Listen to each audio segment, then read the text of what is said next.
Welcome to Boom, where we have Biomechanics on our minds. Boom. Boom. Boom, boom, boom. Boom, boom, boom, boom. Boom. Melissa, I have a surprise bit of boom for you. Ooh, I love surprises. Did you know the type of electrode used when measuring EMG is actually one of the main sources of error?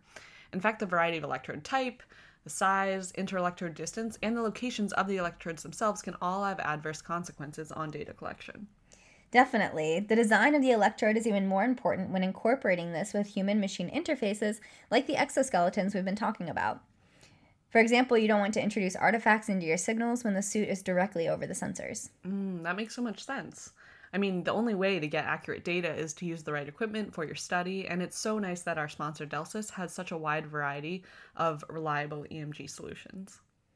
If our listeners would like to enter the drawing and have a chance at winning some of the latest Delsys EMG equipment, you can visit delsys.com/boom. We're so happy to have you here, Ryan. As an intro to our guest, today we're talking with Dr. Ryan McGinnis. Ryan's an associate professor and assistant director in the Department of Electrical and Biomedical Engineering at the University of Vermont. And you lead the MSense research group, which empowers patients with digital health technologies, develops digital biomarkers and therapeutics for improving human health and performance. And I think you put it well before we started the interview, and that you like to take a lot of the tools we learn in biomechanics and then apply them to use them in other applications. And so we're really excited to learn more about that today. Thank you all so much for having me. I just want to start off by saying that I am a massive Boom fan. So I feel very honored to be here today. Yeah, no, the honor is ours, Yes. really. It's awesome that we get to do this in person, too, because Ryan's here on sabbatical. So it's like a really cool opportunity to learn more about you as you're joined our research lab, and it's been really awesome to have you here. It's been wonderful to be here. Yeah, huge thanks to Scott for supporting my visit. Yeah. Shout out to Scott. We're so excited. We've been following you in your work, and but what we haven't been following is we don't know your beginnings. So we'd love to hear about when you first knew you wanted to be a biomechanist and how that journey started. Yeah, that's a great question. So my journey started a way that I think a lot of biomechanists' journey started, with a sort of personal interest. I was an athlete growing up, particularly a golfer, and I was never really that good at playing golf, it turns out. But I was really interested in it, and when I was in undergrad at Lafayette College, I had this great dynamics professor named Steve Nesbitt. And he had this like ongoing research project. Lafayette's a super small school. It's like 1,500, 2,000 students, all undergrad, engineering, and really a focus on liberal arts. And he had this undergrad research project that was focused on analyzing golf swings. And so I was introduced to optical motion capture, working with optical motion capture data in the context of studying my own golf swing. Yeah, so you were the golfer. I was the subject. Yeah, Yep, yeah. And that really sort of, like, I got the research bug, right? Like, trying to understand, certainly not at the level that you all do it here, but, like, as an undergraduate student, like, understand what does, biomechanical modeling look like? How do you change some parameters in a model of a golf swing to improve what happens within the golf swing? And using that to think about, like, sort of changes to my own golf game and how I may improve the way that I play golf. And it turns out that as an undergraduate student, I was wrong for all of those things. My golf game only got worse. It didn't get worse. But that's okay. But I definitely caught the research bug. Yeah. Grad school, and I think that type of like really applied project is still the thing that sort of gets me excited about research, is sort of solving this unknown question for people. Yeah, we definitely see that in your work too. Although I feel like, although the work then didn't necessarily improve the application that you were looking at, we definitely see that now in your work, which is awesome. Hopefully, yeah, a little bit more of that. It's amazing that you still had the bug even after it wasn't working. Like, I think sometimes I tend to give up when it's like not working for me. I'm like, this is all dumb, But but it's the process. It's the process. Which I guess is It's what the you have to process. love as a researcher. Right, as a researcher, yeah. Yeah, exactly. And could you share a little bit more about what you're working on now, what you're really excited about? Yeah, for sure. So maybe a quick sort of aside on where I went from there. So I started off, I went to grad school in Michigan with, my advisor was Noel Perkins, who was this amazing mentor. And started off doing more sports research, like embedding inertial measurement units in baseballs and studying how people pitch baseballs and swung baseball bats. Cool. But sort of doing that, you sort of see how these technologies can be used to measure the way that elite athletes are doing things. But it's just sort of like, it seems like they could have been used for so much more. And so we sort of got more and more into the medical side of studying human performance initially in the context of warfighters, but then in my latest work studying people that have balance mobility problems, and now into folks that have sort of mental health challenges that we're trying to help them through.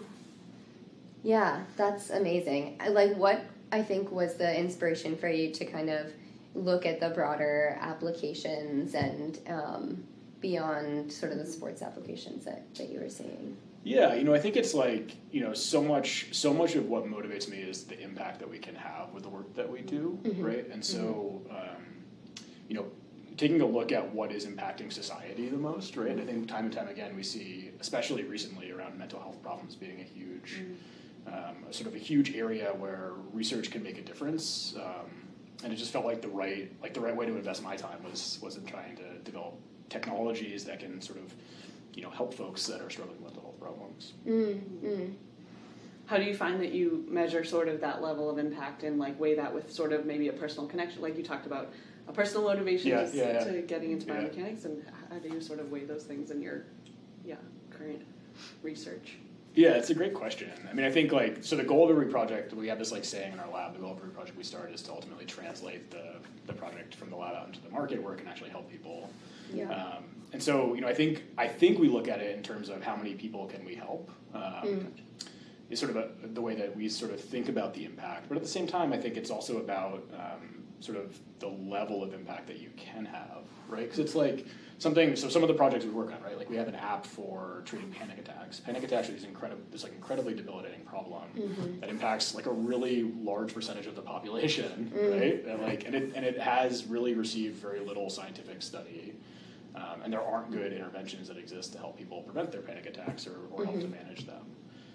And so we saw this unmet clinical need that really would be impactful for a lot of people, and we tried to develop a tool that can. And I don't think we're there yet, but it helped. We're starting to develop a tool that can actually be helpful for folks.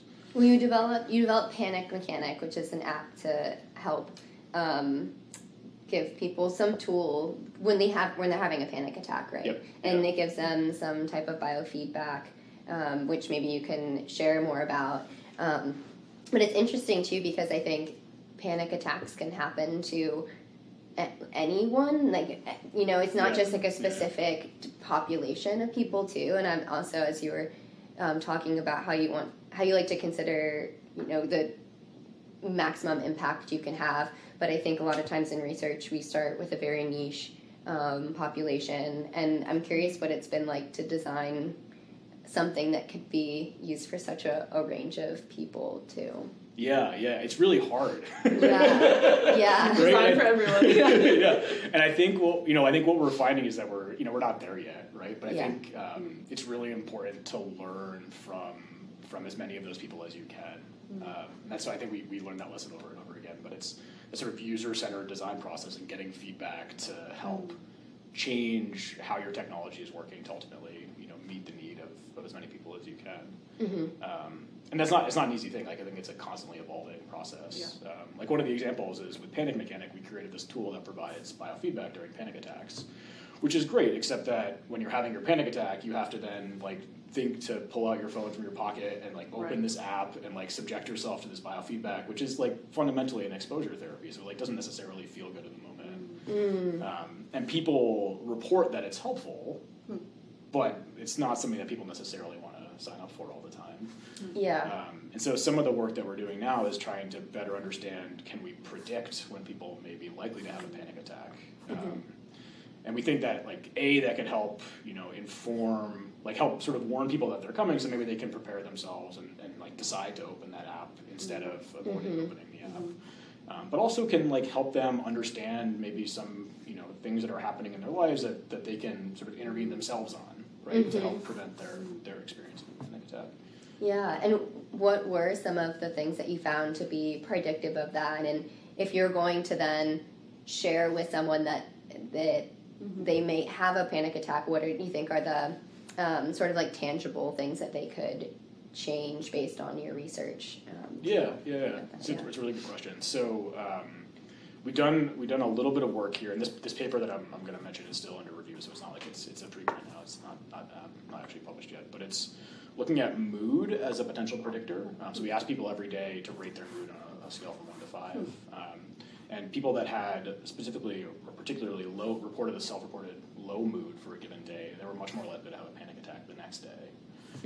And then interestingly, we looked at this really cool output from this really cool tool called the Hedonimeter, which was developed by some colleagues at the University of Vermont, that takes a random sampling of 10,000 tweets every day and distills it down into like a measure of happiness, which is super cool. And you can see like, this time series of happiness of, essentially of the world, like the English-speaking world. And so like you see spikes at Christmas, you see, at bad world events, you see significant declines in happiness. Yeah. And we found that the mood of your community, so like specific to like your state, the mood of your community also predicts your likelihood of experiencing a panic attack.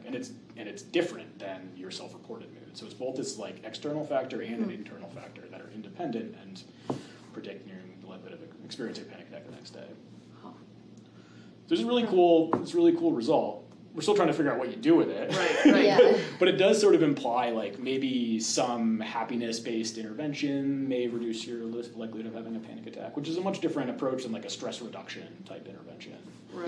Where you're like trying to increase happiness, right, instead of trying to reduce stress. And that's, I think, a much different approach than people have taken in the past with things like panic. Right. And yeah, it's crazy that something so external like the mood of your state is like affecting you so much, and maybe that feels like something I might not be, cognizant of. As like maybe I'm cognizant of my own mood, but less of the sort of external sphere or how it's affecting me. But then we're all sort of taking that in passively all the time. Exactly. So it is like this really interesting thing to think about. Huh. But tying it back to biomechanics, Yeah, these are all tools so that I then- learned as a biomechanist. Right? Yeah. Could you talk more about that? Like, I guess this link in some of the tools that you found have been most translatable or applied in these other settings that seem sort of far from biomechanics. Yeah, I mean, like, I think as biomechanists, we all are sort of like signal processing engineers to a certain extent, right? And like we're all like I'm not going to claim to be a statistics expert, but we're all like kind of statistics experts a little bit. And those types of tools are the same ones you use to analyze these types of data, right? Like fundamentally, the data we're getting from mood is like a mood time series over, like a series of moods over across a study period, and you're doing statistics on those time series data. Yeah. Do you relate that mood to anything physiological, that you could sort of any objective markers? Yeah, so it's a great question. We've looked at data from the Apple Watch, and we're seeing that resting heart rates also may be predictive of next day panic attack, and ambient noise levels may be predictive as well. Well, resting heart rate. So yeah, I see. If your resting heart rate is elevated, it's sort of your baseline state. Yeah. Yeah. That's awesome. What are your thoughts, I think, on... I'm curious, I've also been interested in these new tools to measure biomechanics out in the wild, and have any of your projects that you've been working on been combining biomechanical signals with these other measures that you have, or what are your thoughts on how biomechanics might also play as a role as a predictor in these panic attacks or other applications? Yeah. So I love the use of biomechanics in the wild. Obviously, a huge proponent of this. We have a couple of projects that focus specifically on that, and like really how to make sense of the vast amounts of data you get when you deploy variables in the wild. And so we have this platform that we built called the Digital Biomarker Discovery Platform, and we use it, right now we're using it in the context of trying to understand when people are at high risk for falling, particularly those that have neurological disorders with balance mobility impairment. Can we use that to identify potential predictors that tell people when they're at high risk for a fall, so that you can then intervene before the fall happens? Yeah. So that's one way we're doing it, and that's sort of, I think, more of like a traditional sort of approach to using biomechanics data. I think people have looked at biomechanics in the context of falls for a long time and predictive markers of that. Another way that's a little bit less traditional is a project that we're calling the KIDS study, and it's funded by NSF and NIH, and it's trying to build a point-of-care diagnostic for detecting kids that have underlying mental health conditions. So kids under 8 aren't good reporters of their own mental health, as you might imagine. Like, I'm not even sure adults are, but that's kids what I was definitely say. are. And so the sort of diagnostic process for diagnosing a kid that young with anxiety or depression is you ask their parents about it. and sort of how you ask their parents how their kids feel, and parents aren't really good reporters either, right? It turns out. And so there's this like sort of unmet clinical need of sort of an objective way to assess kids with underlying mental health conditions to see if they may need to get directed to therapy when it can actually make a real difference on their development. And so we're using wearables in the context of this study, and these like short tasks that are called mood induction tasks. They're designed to press the kid for some specific behavioral response. And we measure what that response is using this wearables data, both their biomechanical response, like how they're moving, but then also their physiological response through their heart rate and their heart rate variability and their galvanic state response and all kinds of cool stuff. Could you give an example of one of those tasks? Yeah, I can. I promise that this task is not harming the kid. You know it's gonna be good when you give an intro like that. Right. So there's sort of, I think the most interesting one, especially when it comes to movement, is this task called, we're calling it now the approach task. It used to be called the snake task. And so the idea is that you're trying to press the kid for this like sort of fear response. And so you bring them you have this experimenter who they just met, bring them into a dimly lit room. And at the back of the room, there's this like terrarium that's covered with a blanket, and inside is a rubber snake. The kid doesn't know that. And so you lead them into this dimly lit room, and you're like, oh, come here, like, don't, just be quiet, don't wake it up. And then they get to the end of the room, and you pull the snake out, and you sort of show it to the kid, and they either really like it because they like snakes, or they run out of the room, and so there's all kinds of different responses. Wow. And so in the sort of preliminary work that we did, we found that how kids walk into that room and sort of approach this unknown stimulus is indicative of if they have an underlying mental health condition or not. And like with pretty good accuracy, we trained machine learning models, and on held out data, you were able to detect with 80% accuracy if the kid had anxiety and depression or not. And that's about the same level, give or take, as sort of clinical diagnoses. And it's from an IMU somewhere on their from an IMU on the back of their back. Like their lower back or sacrum. Wow. On a belt. Yeah, so it's like this really cool result, and we're replicating it now, and it seems like it's working. And it turns out it's only that approach period, and we found that the kids that had anxiety and depression turned further away from this potential threat than the kids who didn't. Further away, so like physically not facing it as much. Like physically avoiding the potential threat. So that's the signal that you're picking up from the IMU that seems to be the most predictive of, as they're approaching. And that's in the approach?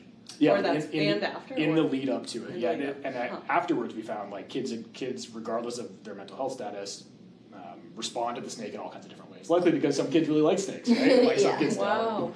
And so like it's more that lead up to it that matters, and specifically like how the kid is moving, like their biomechanics during that lead up period. Wow, that's so interesting. It's so interesting to hear that, because I think we've heard examples with like I've heard examples in older adults where maybe they walk slower, and that's in like walking speed is an indication of sort of their cognitive state, but like to have this sort of behavior be an indicator of some kind of mental health state is also just fascinating. Yeah, and it's really, I think, then looking forward, it's exciting to see that you're also looking at how then can you intervene.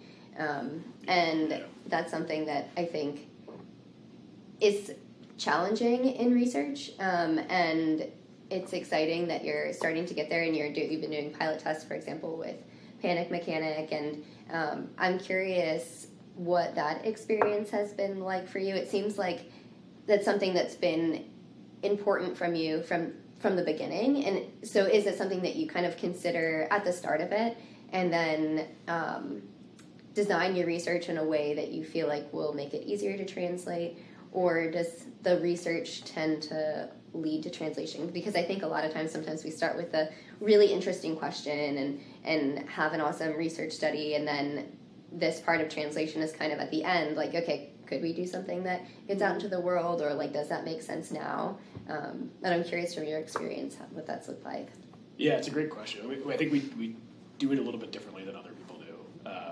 I think, so our group is really focused on trying to translate from the beginning. So like we say, we look at this, we find a new problem that we want to investigate. It's typically some unmet clinical need. And we're like, okay, what are the scientific steps we need to do to build something that ultimately can address that problem? And And so sort of working back then from that end goal, like here are the studies we would have to do. Here's like what's known and what's not known in the science that we would have to investigate. But ultimately all serving that goal of trying to get something out into the world. I think that is like fundamentally maybe a little bit different than the way other people approach like building a research program and investigating certain research topics. Yeah. Can you talk about when you're saying, okay, then we have to go back and do these research studies, in general, what are the outcomes from those research studies that you're seeking to get that would then lead into developing something? You're saying it's typically clinical needs, but sometimes it seems like the answers from research questions and the answers that a clinician wants to know can differ. And when you want to translate something, is it more, how do you kind of juggle those things? Do you have to really focus more on the clinical side of it in order to get a backing from clinicians to get out into the world, or can you bring in new ideas from your research and science? Yeah, so I think it's very much a sort of sequential process, right? Like I think a lot of the things that we're building now are like, let's say in the context of this fall risk intervention that we're developing, right? We know that we wanted some way to help people effectively deploy the skills they learn in PT that help to prevent falls, things like the way they transition out of chairs or the way that they walk to sort of reduce their risk of falling. We know we needed some way to help people remember to do that effectively, and sort of giving them prompts to do that during their daily life. And so then if we think from starting from where we are, and when we started this project, there wasn't a whole lot of biomechanics in the wild happening, right? It was like more biomechanics with wearables and labs. Right. What are the sort of research contributions that we need to make to build the technology out to even be able to address the clinical question? And then what are the clinical studies we need to do to provide the evidence that the clinicians would find compelling to then try to deploy this in their own clinic? Yeah. And I think we're like halfway-ish there now. We haven't done those clinical studies yet. That's the next grant. But we built this system for classifying different types of activities that happen at home.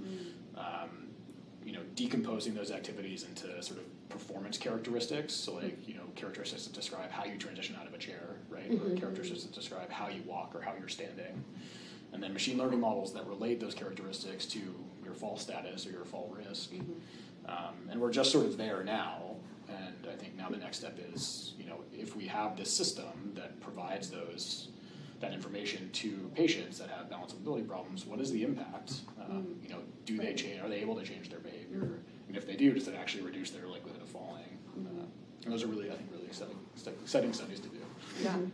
I'm curious, you talked earlier about the importance of user-centered design, and that's clear in a lot of your work. Like, at what point do you bring users in to get their feedback? Kind of in that sequential process. So we actually get user feedback with every study visit we do.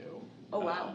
So like we have this sort of like semi-structured interview we do, and we collect feedback from people every time they put on a device. And I think we've learned a lot about commercial systems because of it, right? So like we use the biostamp sensors a lot in our lab, and there's challenges for a smaller percentage, but a meaningful percentage of our participants with those adhesive type stickers that they're wearing on their body for long periods of time. That's motivated some of our work around trying to reduce the amount of data you actually collect, so that you don't need to have people wearing devices for as long, or from as many places on your body. But I think it's really important to try to get that feedback whenever you can. And what kinds of questions do you ask to get that feedback? Yeah, like questions like, how does it feel to wear this device? Like if you were, like, would you do this if your healthcare provider asked you to do it, right? Or if we weren't paying you, would you wear this device? It's, I think just trying to start a dialogue with them. Because ultimately, like, the people that are volunteering for research are really excited about helping. Right. And they'll let you know what's working for them and what's not. I'm curious, just like talking about like our earlier point of like you're designing Biomechanics for everyone, right? And then when you have all these different users and you're getting this feedback, what is the variability like among people? Or are there really significant trends, or is everyone's different? I think like everyone is really different. And I think that it is important to sort of collect a large enough sample of responses where you can distill that down into trends. One area where I think that was like particularly salient to me, like I think in the context of pandemic, it makes sense that people are all going to experience this. Like to me, it makes sense that people are all going to experience this really challenging panic attack differently, and like they may want different things during that to help. And I think we don't necessarily know what the answer is yet. But one of the areas that we've been doing a lot of like customer discovery type interviews is in sort of physical therapists and people that are providing support to folks recovering from orthopedic surgeries, and just the sheer like the wide variety of different approaches to providing care post-op from surgery that exist across the country is remarkable to me, and like the different types of orthopedic like rehabilitation protocols that exist, and like how often people are in contact with their PT and what is actually done. It's like you sort of think that it's this standardized process, and it's like really not. And when you think about designing a technology to then sell into that system, right? It's like what do you design? Like it's like how do you? It's very hard to think about like how do you meet customer need from a PT or from a patient, and then when everybody's experience is different. Yeah, it's an important insight. Exactly. Yeah, and it's so much more than just who does personal decisions, but also bigger, like insurance and all of these other entities that kind of play into that as well. So it ends up being quite a complicated system to try to break into. And in addition to what you're saying, like these personal, like there might be different prescriptions among different physical therapists, but then also whether or not people adhere to them, like it's just hard to. There's definitely not going to be a one certain prescription for anyone. How do you feel like it's possible to make technology more flexible for these different needs, or do you think there kind of needs to be different solutions for different situations that you might see? Yeah, I feel like I think you definitely can make flexible technology, right? Like technology that can address all these needs. But I think there's like really a lack of knowledge on what is out there, right, and what protocols are out there, right. And so I think first understanding the scale of that problem, right, and like what are what are the groups of potential rehab protocols that exist, and like once you understand that, then you can start to design a technology that addresses those. But as far as we can tell, there's not a good source of information for that right now. Right. Yeah. Do you, in all of your data gathering in that space, do you have plans for how to disseminate that or share that with like? No, we don't yet. Yeah, we don't yet. It's like very much a work in progress. I think like it's this natural question of when you do biomechanics in the wild, like the community that likely can benefit the most is patients who are going through some sort of rehabilitation, right? And therefore the rehabilitation providers are likely your partners in deploying that technology, but trying to understand like how these tools can ultimately help them and help the patients is like it's a fun problem to think about, because I think like really we can have a big impact there, but it like definitely is not easy. There's not like a clear solution. Yeah, exactly. But it's cool. I think we're getting there. Yeah, it's a good point of like, then can you synthesize what you're finding and sort of like disseminate for other people who are interested in that area? But it's like there's this, I don't know, there's kind of like this nuance to like what you're learning from people that is just really hard to then synthesize in a scientific paper and publish it too. I feel like I've read, for example, when I was like trying to better understand experiences with people with knee osteoarthritis and why they might not be as active as people without knee osteoarthritis, and there's a lot of papers that do qualitative analyses on this, but then actually going and talking to patients is different than reading what someone else's conversations were with patients, and I think it just gives a different perspective and motivation to your work that is hard to do from kind of outside of really personally having those talks. Yeah, absolutely.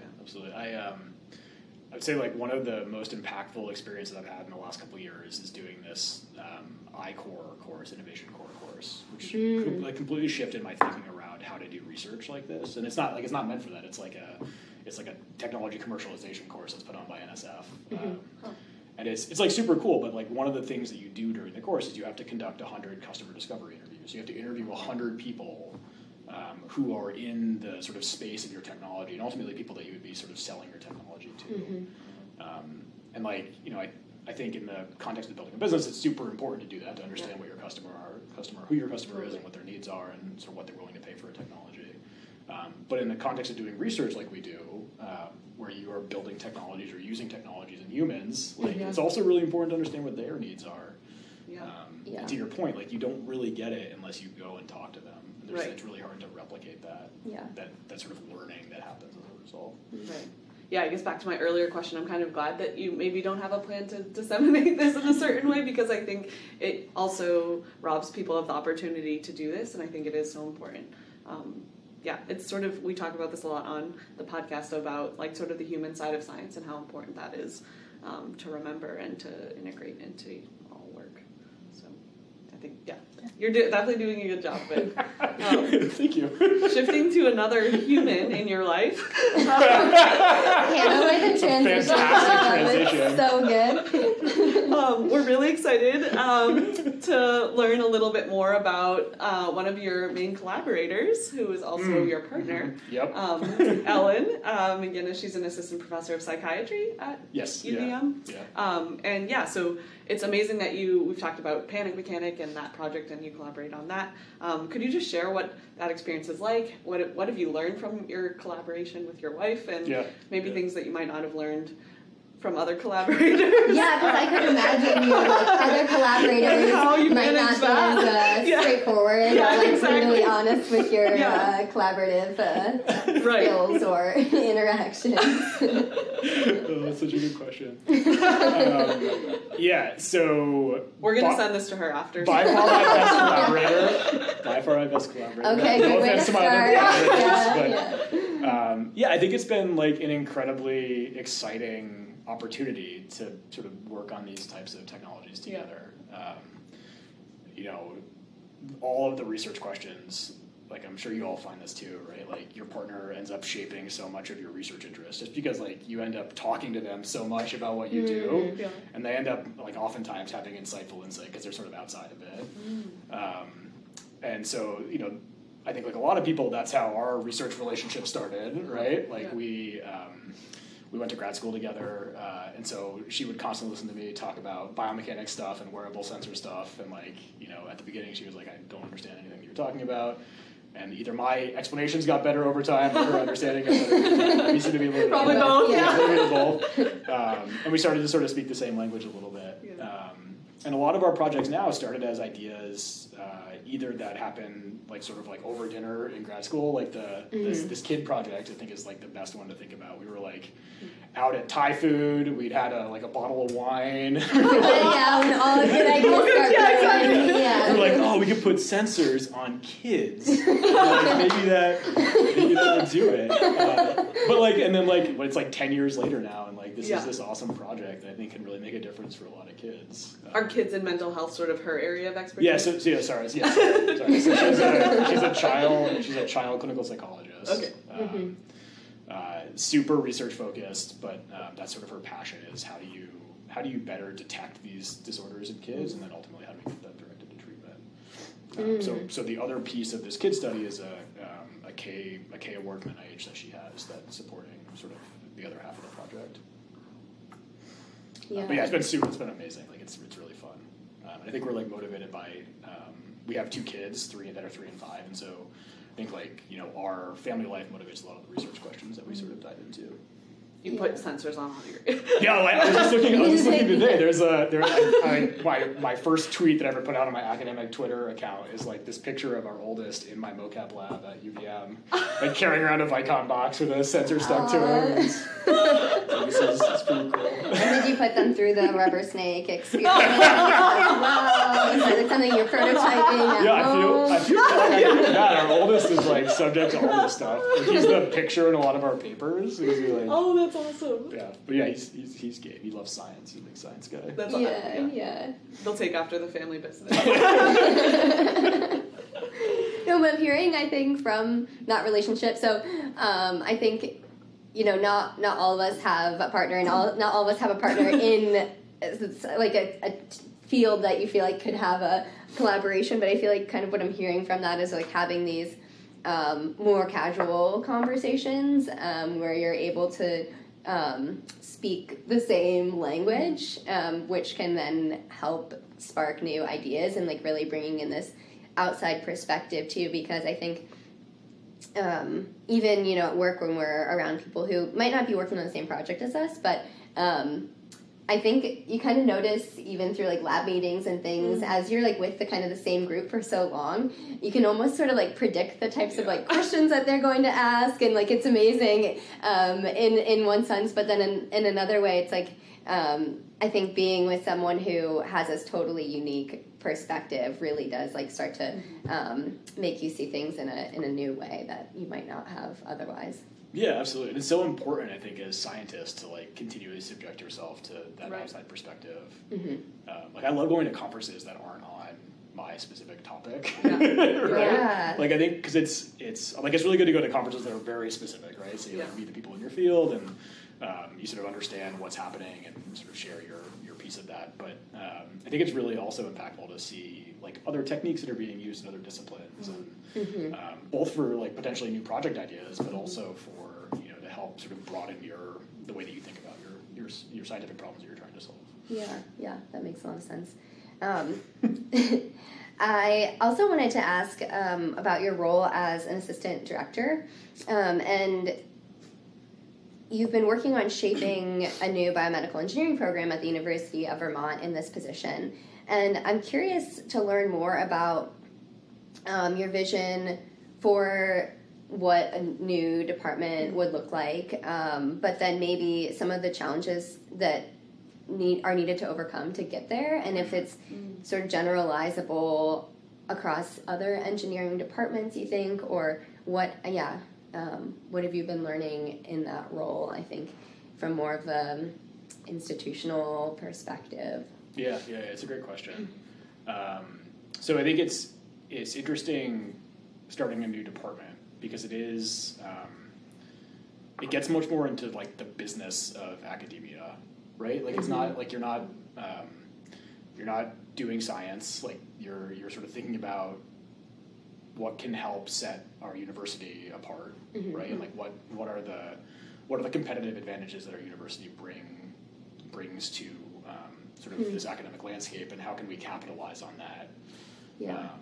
Because ultimately, like if you pick the right thing, then that's great for the students that you end up bringing in. It's great for the faculty that you end up bringing in. It sort of ends up being this thing that can really be something that your university gets behind. And so in the case of biomedical engineering at UVM, we're like one of the few places in the country that has a college of medicine on the same campus as a college of engineering, on the same campus as a regional medical center, and they're all within like 100 yards of each other. That's so key. Yeah, it's like really key. It provides great access, great collaboration opportunity, and it serves a state that has a remarkably rural population that are sort of challenged with healthcare problems that are true across the country, but it's in like a relatively small environment, right? Like you can drive to all throughout the state of Vermont in like a couple hours.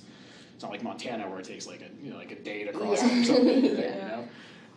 And so I think we're in a pretty unique position to build a biomedical engineering program that's sort of differentiated. Yeah.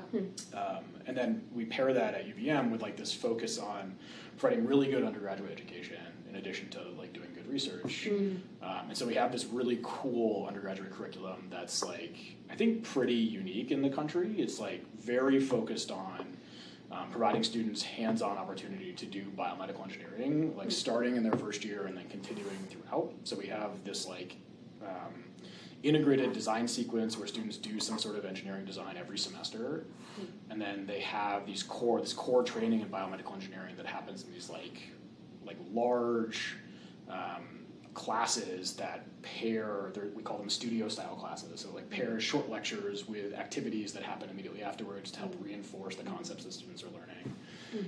And then they're given freedom for their second 2 years to pick electives that sort of help them define what their path in biomedical engineering is. And they can pick them like largely from throughout campus, because ultimately like BME is super broad, right? And so like we try to help in the first couple of years help students figure out what they want to do, but then also ultimately give them freedom to tune their degree to what their interests are.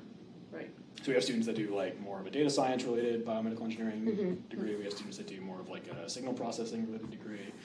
Folks that are more on like the regenerative medicine, tissue engineering side.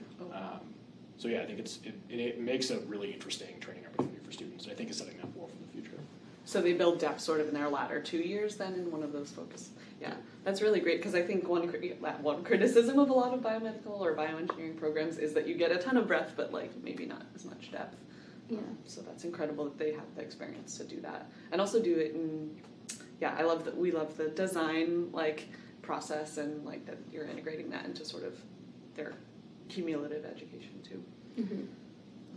Yeah, I think it's so key because ultimately, like as engineers, we're building new stuff for people, right? Like that's kind of our jobs, and so it's like I think it's like pretty easy to sort of get distracted from that. But a lot of times, that's the reason that students got into it, and so I think it helps meet them where they are when they come to school, and then helps to continue that excitement as they go through their program and graduate.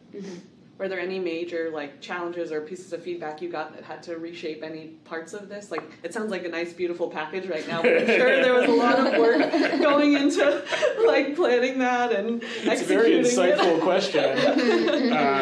I mean it's a startup, right? So like it really is a startup in academia, and you get some internal funding to support it, and you try to find external funding to support it.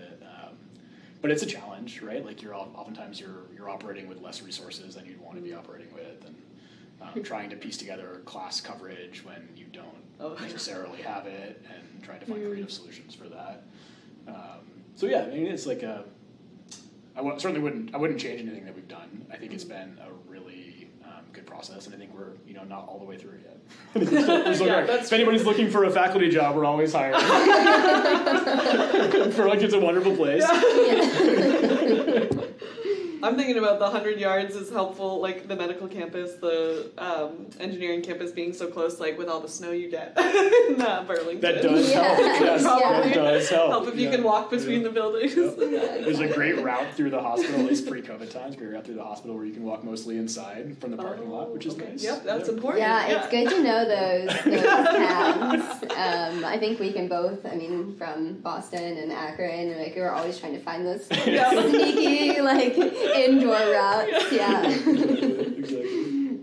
Exactly. Well, we've really appreciated you sharing all of this insight from, the research that you're doing to translating that to collaborations, and as the assistant director now. I'm sure it's going to be really hard to think of a time that you failed on any of those.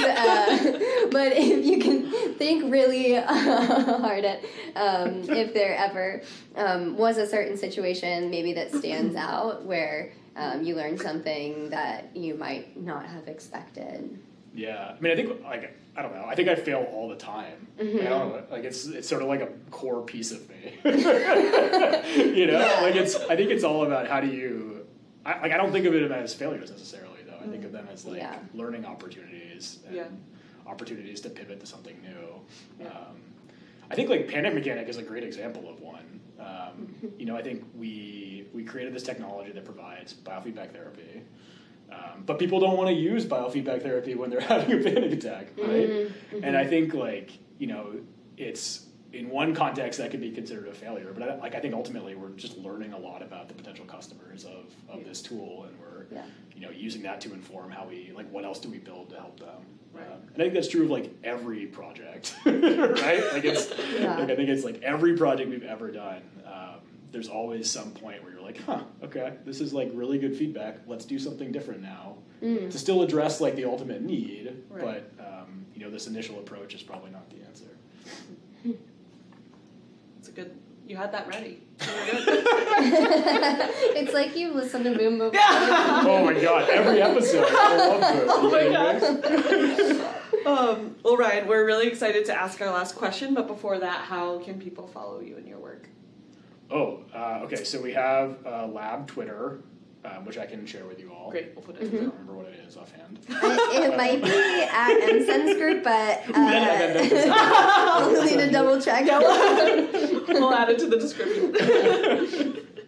And that's probably the best way. Okay, awesome. We'll go all the way back to your first tweet of your Yeah, please do. of your Hannah loves stalking back to the very first tweet, first face. Don't let her see your Facebook page because you never know what she might uncover there. Yeah, the problem is I also love to save the photos, so okay.